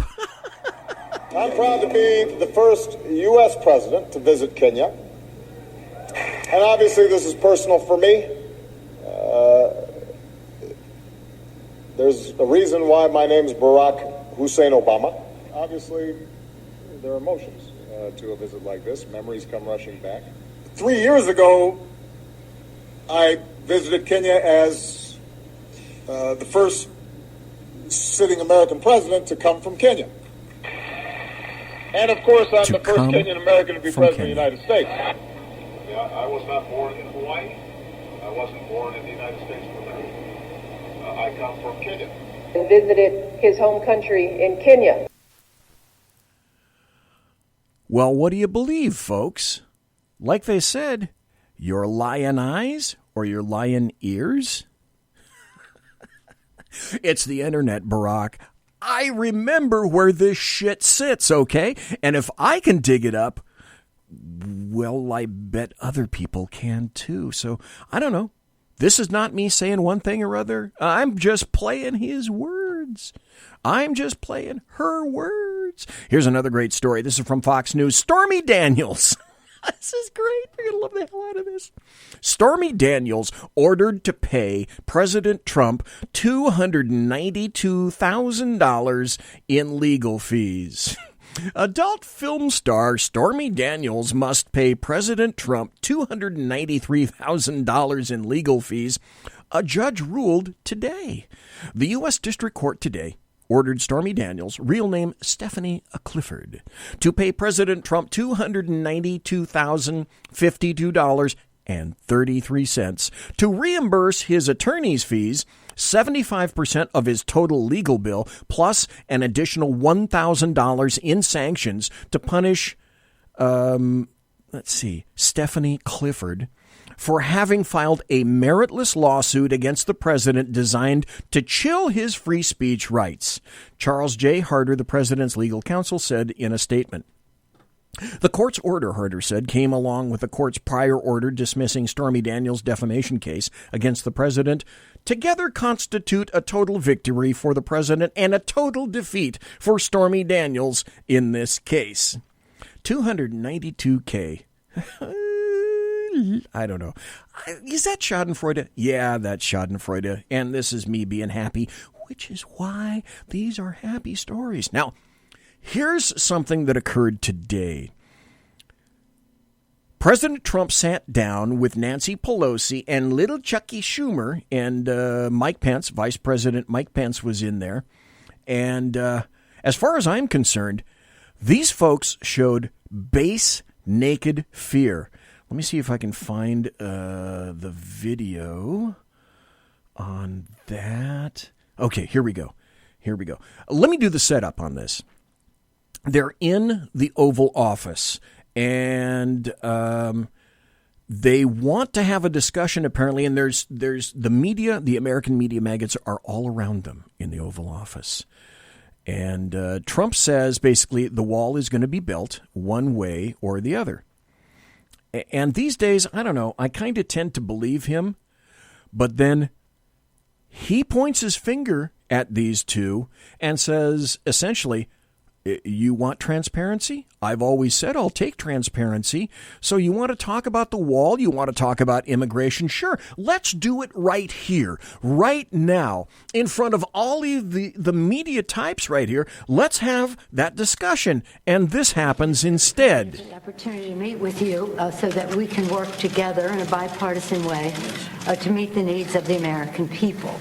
I think the American people recognize that we must keep government open, that a shutdown is not worth anything, and that you should not have it. Well, you also should know that Trump has been making noise to the effect that if he doesn't get the money for the wall, then he's thinking about shutting down government, exactly what Barack Hussein Obama already did when he didn't get his way. Trump shutdown. So okay for Obama, not okay for Trump. You get that right. You have the White House. Trump shutdown. You have the White House. You have the Senate. You have the House of Representatives. You have the votes. You should pass it. No, we don't have the votes, Nancy, because in the Senate we need 60 votes. No, but in the House. And we don't have it. You could bring it up right now. Yeah, but today. I can't, excuse me, but I can't get it passed in the House if it's not going to pass in the Senate. I don't want to waste time. Well, the fact is you can get it started that way. The House we could get passed very easily, and we do. But the problem is the Senate, because we need 10 Democrats to vote, and that's they not won't the vote. point, Mr. President. The point is that there are equities to be weighed. That's not the point. She says that's not the point. And we're here to have a conversation in a prayerful way, so I don't think we should have a debate in front of the press on this. But the fact is... Listen to this. Listen to this. This is great. The House Republicans could bring up this bill, if they had the votes, immediately and set the tone for what you want. If we thought we were going to get it passed in the Senate, Nancy, we would do it immediately. We'd get it passed very easily in the House. We would get it, Nancy, I'd have it passed in 2 seconds. It doesn't matter, though, because we can't get it passed in the Senate because we need 10 Democrat votes. Well, that's the problem. Again, let us have our conversation, and then we can meet with the press again.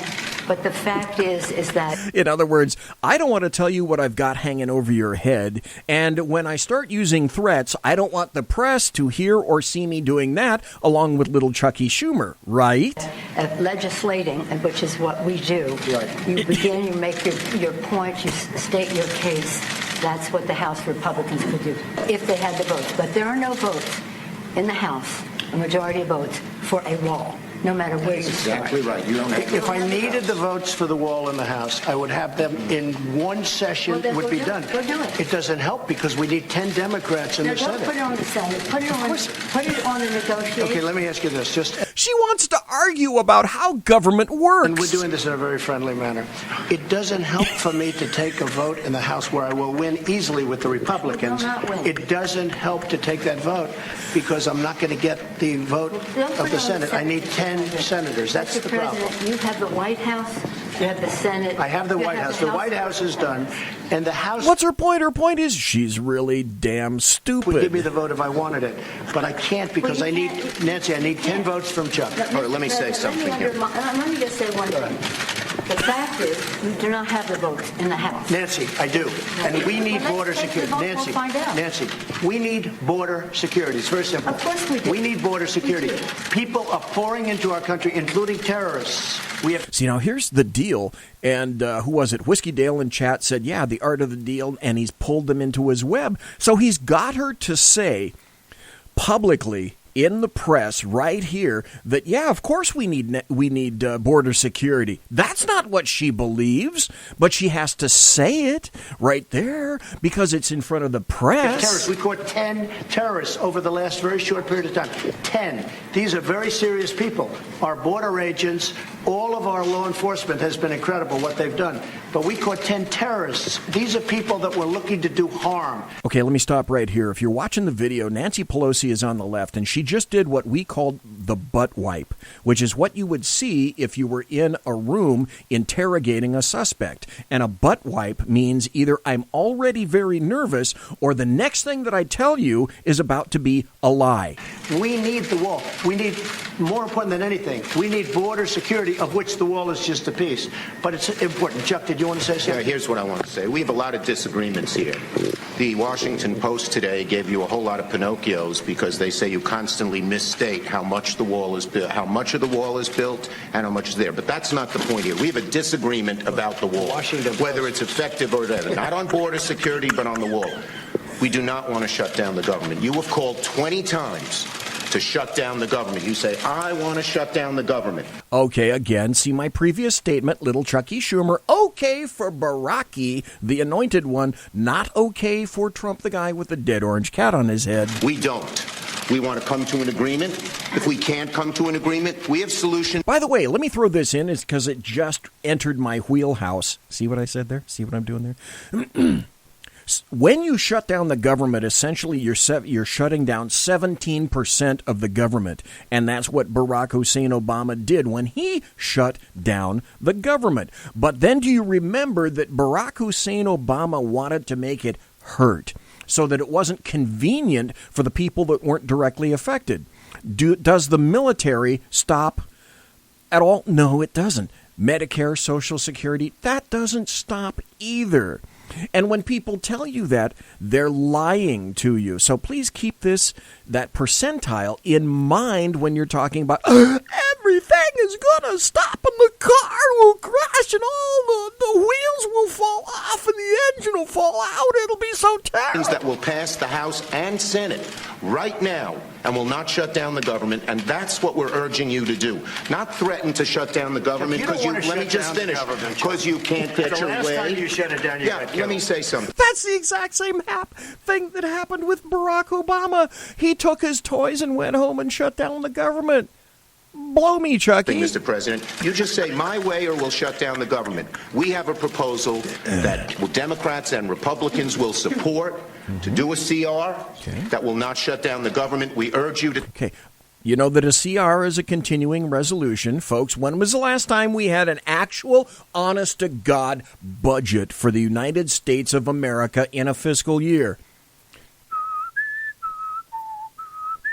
Oh, yeah, that's at least 11 years ago. And at this point, if you're not saying, what the hell? You ought to be saying, what the hell? Because that's the last time that the United States was able to get together collectively, both houses and the Oval Office, to sign a damn budget. Take it. And if it's not good border security, I won't take it. It is very good border security. And if it's not good border security, I won't take it. It's what because when you look at these numbers of the effectiveness of our border security... Thank you. I have to be honest. I'm not affected. I don't give a crap if the federal government shuts down. I don't give one dribbling little crap. Shut it down. Don't care. Security. And when you look at the job that we're doing you with just our said military, it is effective. Can I tell you something? Yeah. Oh, damn it. I just missed my bottom of the hour break. Okay. Well, when this is done, we'll take a break. Let's continue. You just said without it's effective. a wall, these are only areas where you have the walls. We want to do where this. you have walls, Chuck, it's effective. Where you don't have walls, it is not effective. Yeah. Let's call a halt to this. We've come in here as the first... Let's call a halt to this. Do you know why she's calling a halt to this?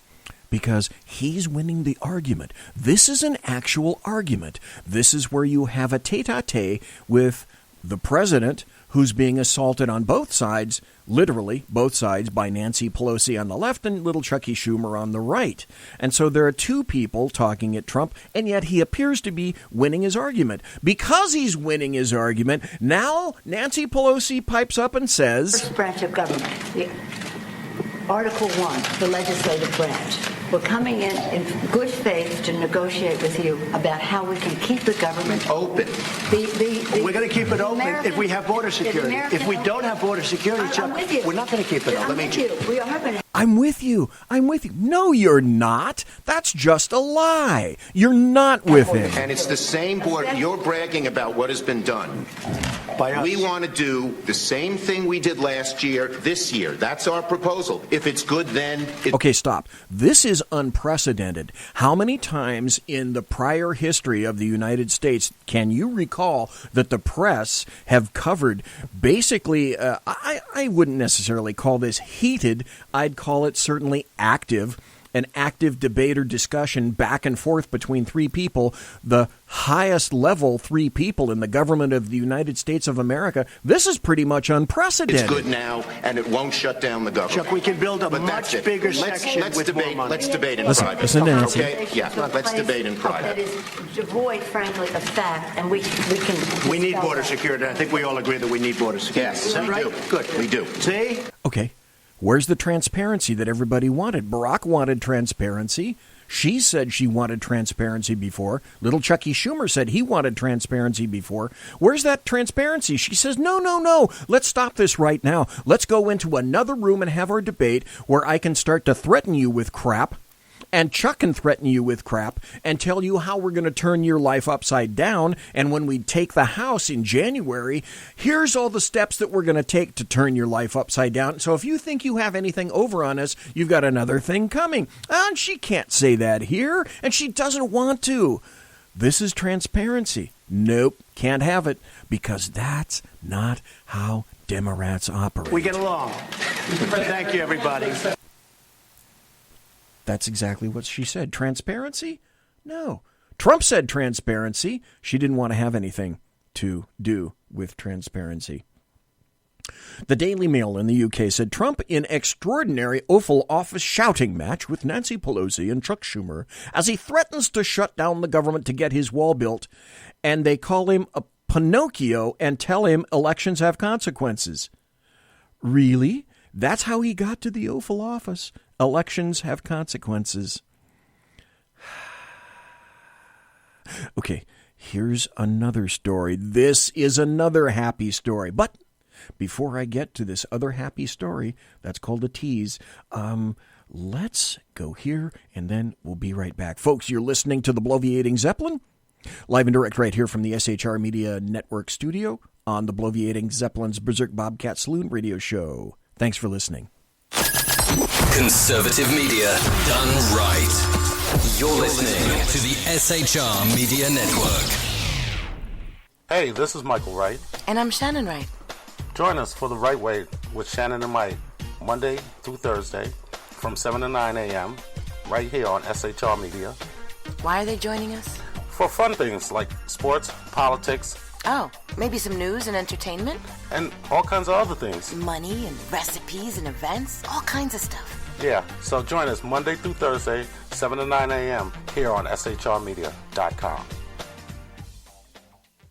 So America will spend this week saying goodbye. From a public locker inside a dilapidated Long Island rail station comes a show designed to piss off liberals using truth, facts, and ridicule. The Lid Radio Show, featuring the conservative voice from the People's Republic of New York, the Lid himself, Jeff Dunitz.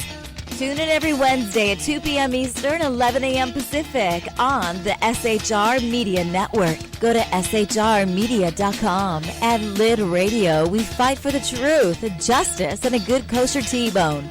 If you don't listen, Hillary Clinton might sneak into your bedroom in her housecoat late at night and blame you for her election loss. It's the Lid Radio Show with Jeff Dunitz.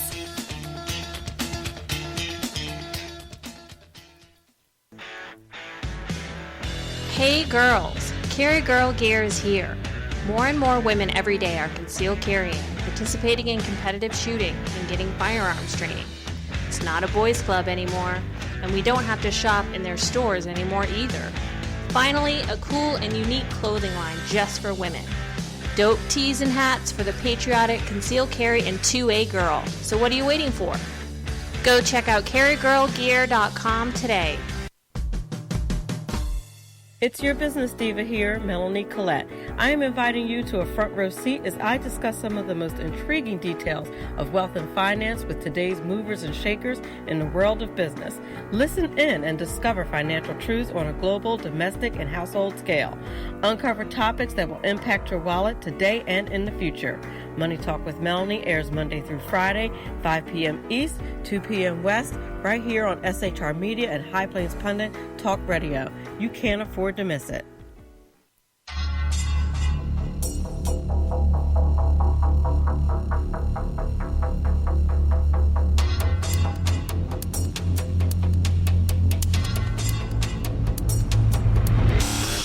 The new show on the SHR Media Network, Sackheads Against Tyranny. On shrmedia.com. Go there quick like a bunny, 11 p.m. Eastern, 8 p.m. Pacific, every Wednesday. Live and direct on the SHR Media Network. shrmedia.com. Be there.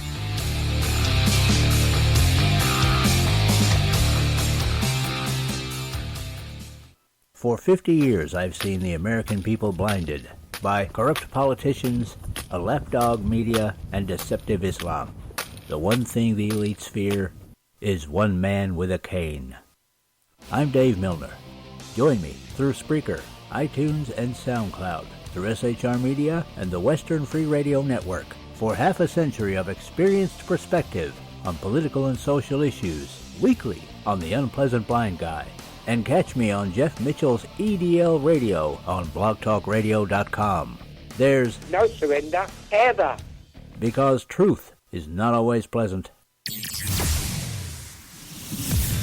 Broadcasting behind enemy lines in occupied California, a mere 2 miles from the state capital, the bloviating Zeppelin's Berserk Bobcat Saloon radio show can be heard every Tuesday and Thursday night at 8 p.m. Pacific and 11 p.m. Eastern, only on the SHR Media Network. Go to shrmedia.com to listen. You can also watch on the SHR Media Facebook page and the SHR Media YouTube channel. No goldfish were abused in the making of this ad.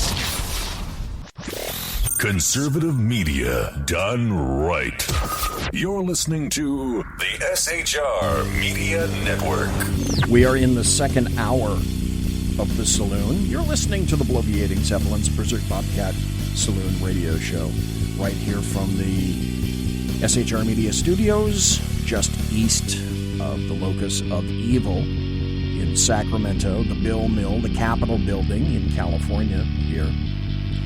And I want to let you know that as of January 1st, 2019, I'm making a little bit of an early announcement for this. The show is going to be changing. And maybe people are saying something similar to, what? Yeah, the show is going to be changing. I'm not going to tell you in what way, but it'll be, I don't know, maybe something kind of like this.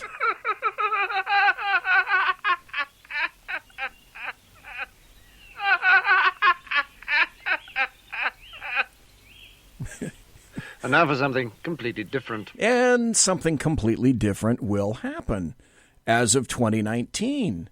Same bat time, same bat channel. Might change a little bit. Now let's continue with happy stories and good times. This is from Breitbart. Lindsey Graham to Trump. Dig in. Do not give in on the border wall. So is that Lindsey Graham saying something similar to... hey, if you got to shut down the government, you got to shut down the government. On this week's broadcast of Fox News Channel Sunday Morning Futures, Senator Lindsey Graham, Republican, South Carolina, advised President Donald Trump not to give in on his demand for $5 billion in border wall funding. Graham said, if I were the president, I would dig in and not give in on additional wall funding. I want the whole $5 billion because the caravan is a game changer. Bingo. Exactly. Thank you, Lindsay. Oh, that was bad. Let's try that again. Good. Better resonation.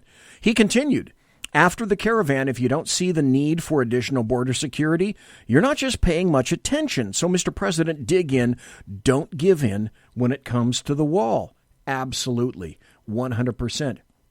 Here's another happy story. And again, this falls under Schadenfreude because this I find wonderful. From DC Clothesline, the headline is, pro-gun control, Dick's Sporting Goods sales are down, and old Dickies look like he's going to have to close 35 stores. Actions have consequences, and Dick's Sporting Goods is discovering what its gun control virtue signaling costs. But Dick's billionaire chairman and CEO, he doesn't give a hoot. He doesn't care. How wonderful to be able to have such independence that you really don't care if you lose 35 stores. And all those employees in those stores, by the way, they can all go to hell. Oh, hey, Merry Christmas. We're closing your store. Dick's first modified its gun sales policy in the wake of the Sandy Hook false flag shooting, saying it would no longer sell AR-15s and certain other semi-automatic rifles.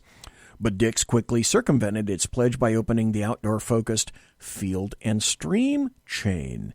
After the mass shooting last February at the Marjorie Stoneman Douglas High School in Parkland, Florida, Dick's was the first business in the U.S. to clamber on board the ensuing March for Our Lives gun control movement by declaring they would stop selling assault rifles and high-capacity magazines, and they would bar the sale of guns to those under age 21 and hire their own.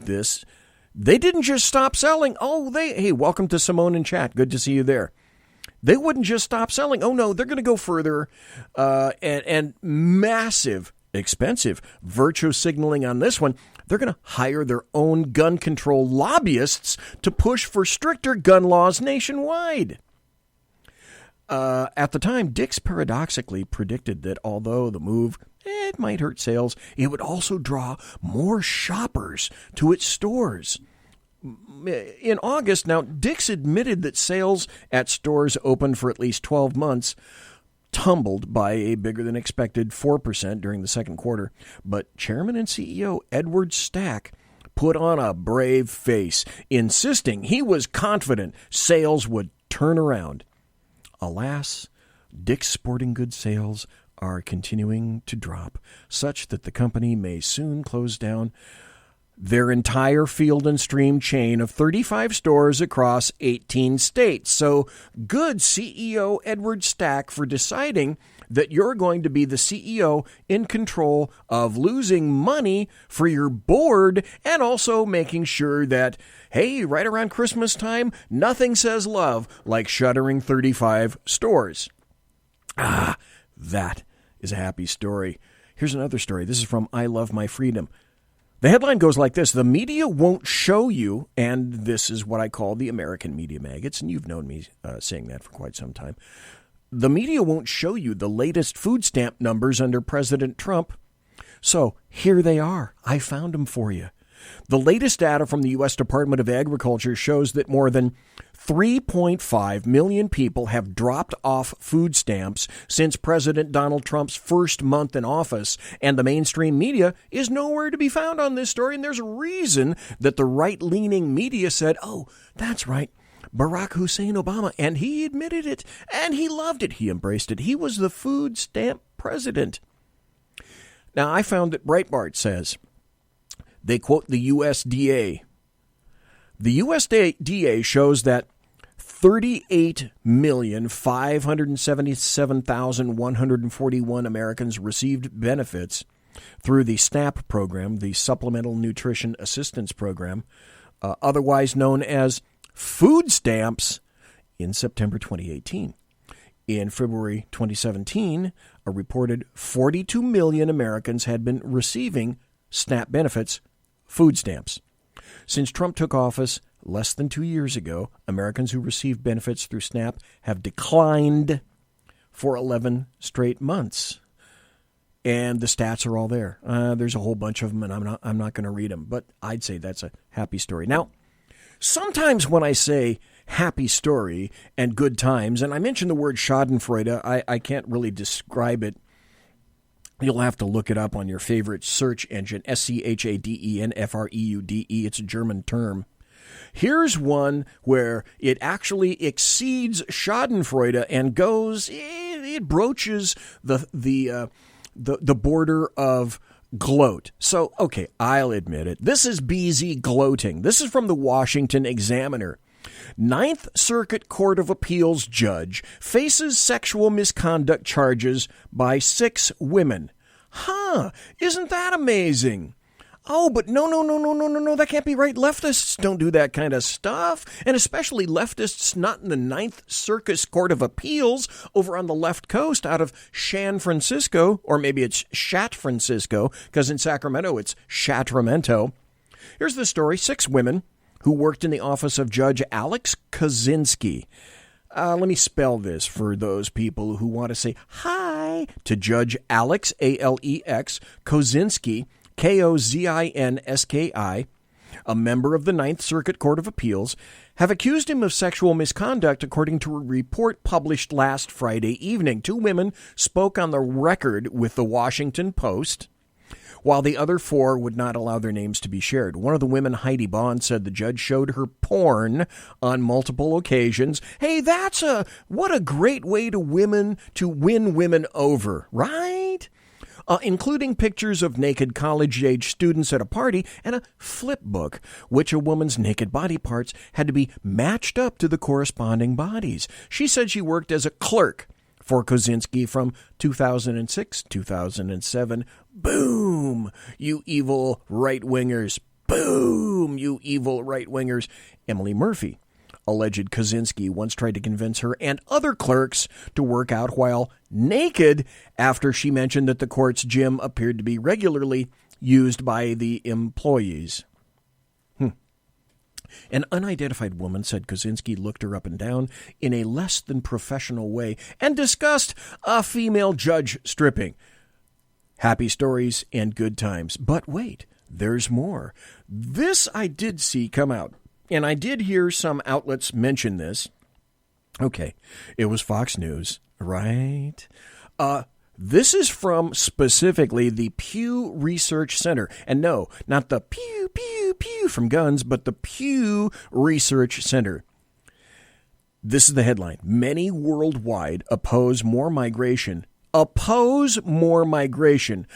into and out of their countries. Wait a minute. Isn't it every leftist, every member of the LDAM, leftists, Democrats, and the American media maggots who say that if you do it, if you oppose more migration into your country, you're evil, you're racist. But that's not what the polls show. As the number of international migrants reaches new highs, people around the world show little appetite for more migration. But don't you think that was kind of intuitive? I'd say it's intuitive. People want to live in their own countries. That shouldn't be a shock, should it? They have little appetite for more migration both into and out of their countries, according to a Pew Research Center survey of 27 nations conducted in the spring of 2018. That's not even now. That's not even considering the riots that are occurring in Paris, that are spreading over Europe, into Sweden, into the Netherlands. Soon coming to a country named Germany for you. Also, by the way, has moved over into Greece. Oh, that's sad. Across the countries surveyed, a median of 45% say fewer or no immigrants should be allowed to move to their country. Stop. Let me repeat that again. 45%, almost half, say fewer or no immigrants should be allowed to move into their country. 36% say they want about the same number of immigrants. This is the telling part. Just 14% say their countries should allow more immigrants. Those who said no immigrants should be allowed who volunteered this response. This is kind of interesting how this breaks down. In Europe, I'm not going to go through all the stats. I mean, you're getting really inside baseball. But a little bit of this. In Europe, majorities in Greece, 82%, Hungary, 72%, Italy, 71%, and Germany, 58%, say fewer immigrants or no immigrants at all should be allowed to move to their countries. Let me say this. Let me throw this out there. I got to ask you this question. Why is it that it seems, you correct me if I'm wrong, that the people that hate the West, the people that hate Western culture, it's all the Western nations that others, non-Westernized, those are the nations they want to go. And they're the first to complain that, oh, this nation isn't like my nation, so I know I'm going to do my very level best to make sure that it's exactly like the crappy nation, the shithole that I left. That's funny. How does that work? Here's another story. Oh, wait a minute. Now, oh gosh, I've only got about 6 minutes left, but I am going to transition over to this area now. Wait a minute, that's not the one that I wanted. Where is my news? Oh, son of a gun. Okay, I don't see it right now. Well, we're going to go directly over to news. That was it for Happy Stories right now. This story, and it might be my last tonight. There's been a massive debate for many years about the question of autism and where does autism come from? And you and I both know that we intuit that autism appears to and has exploded over the past number of years, 10 years plus.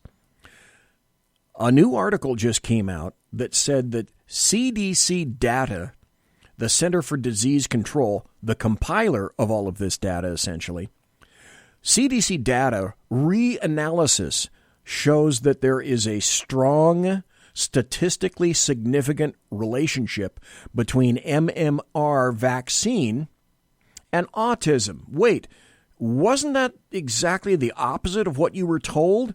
Here are the main points from this reanalysis. The rate of autism diagnoses has increased alarmingly in the U.S. and is about 25% higher in black children. Boys are far more likely than girls to receive this diagnosis. As early as 2001, the CDC and Prevention CDC had data showing an increased rate of autism diagnoses in black male school children in Atlanta who received their first measles, mumps, rubella vaccination before 36 months of age. There are vaxxers and anti-vaxxers, and the debate continues. I continue with this article. The original publication concerning the data downplayed the association, and no follow-up was continued. Now, there's a doctor named,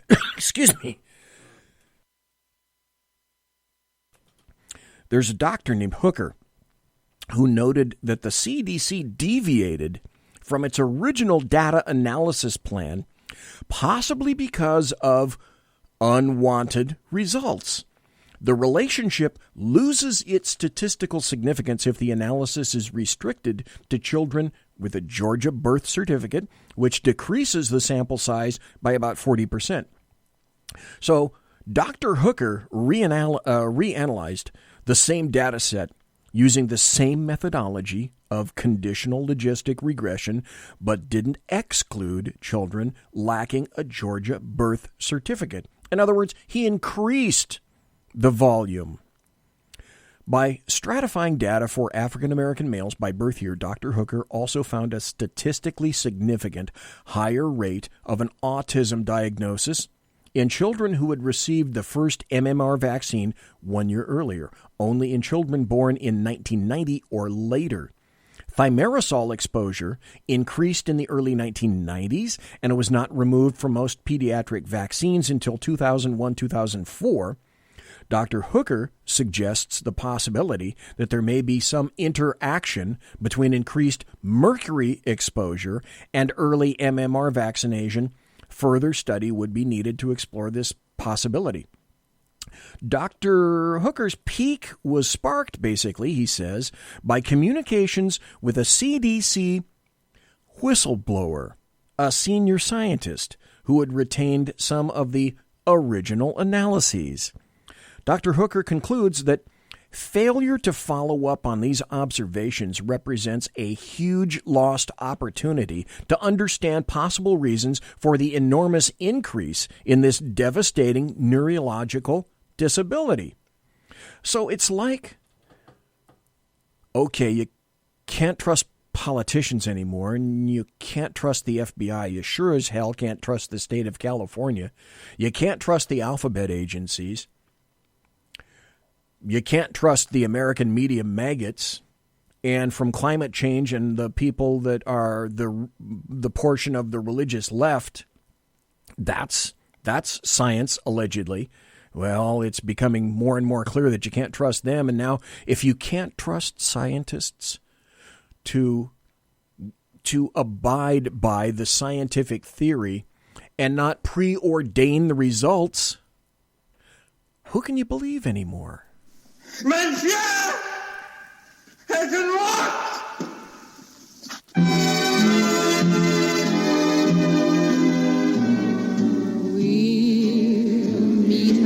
Ladies and gentlemen, boys and girls, children of all ages, I got to thank you for listening to the Bloviating Zeppelin's Berserk Bobcat Saloon radio show, live and direct right here on the SHR Media Network. If you want to contact me, you can find me on Twitter at BZEP, at BZEP, and on my blog at bloviatingzeppelin.net. Promotional consideration by the Lockheed Martin Skunk Works and the Boeing Company. If it ain't Boeing, I ain't going. Also, Tiaras by My Little Pony. Hey, Whitney, and also Pratt & Whitney. Thanks to Pratt & Whitney, Thrust, you can trust. Thanks to my personal KC-135 Kettle One refueling team with whom I shall be consorting in less than an hour. Oh, you ever hear of the Zepworks? Oh, the Zepworks. They're coming in January. What is the Zepworks? Thanks to Captain Ed Enos. Thank you ever so kindly for listening live. Thanks for being in chat. Thanks for listening in podcast. I appreciate each and every one of you for taking the time out of your busy day or night to do this. No Sackheads Against Tyranny tomorrow night. I will be back on Thursday with Professor Michael Jones. We're going to talk about the Constitution. Oh, and a lot more. Good night. Take care. God bless. Everybody quiet down now and get some sleep. Good night, everybody. Good night, Mama. Good night, Ben. Good night, everyone. Good night, Mama. Good night, Daddy. Good night, children. Good night, Daddy. Good night, Elizabeth. Good night, John Boy. Good night, Jim Bob. Good night, Jim Bob. Good night, Jim Bob. What's going on? I was asleep. What's everybody doing? Good night, Jim Bob. Go to sleep.